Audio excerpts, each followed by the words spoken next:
In today's video, I'm going to teach you how to enable Zoom audio.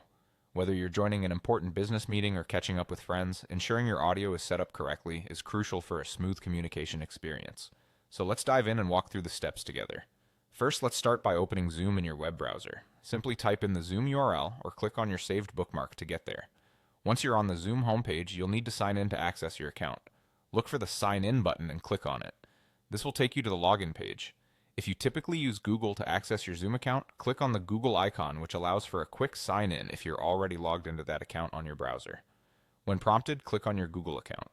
If you have multiple accounts, ensure you select the one that's linked with your Zoom account. Now that you're signed in, it's time to either join an existing meeting or create a new one. You might already have an invitation link, or you can schedule a new meeting from the Zoom dashboard. Once you're in the meeting, pay attention to the audio settings. A window should prompt you to join audio by computer. This is a key step because it connects your computer's microphone and speakers to the Zoom meeting. Go ahead and click that option to enable audio for the session.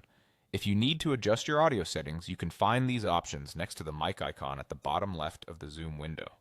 There's a small upward arrow that, when clicked, will display a menu where you can test your microphone and speakers. It's always a good idea to ensure your audio devices are functioning properly before diving into the call. From the drop-down menu, you can select your preferred speaker device. This is especially useful if you have multiple audio outputs like external speakers or a Bluetooth headset. Make sure the one you're currently using is highlighted to ensure audio is routed correctly.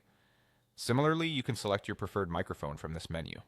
Again, if you have options such as a headset microphone or an external USB microphone, ensure that this menu shows the one you're using. This helps avoid any audio input issues during the call. There you have it. By following these steps, you should have your Zoom audio up and running effortlessly. This setup should work smoothly for a variety of meeting types, whether you're catching up with colleagues or attending a webinar. Thanks for watching, and I hope this guide helps you stay connected with ease. See you in the next video.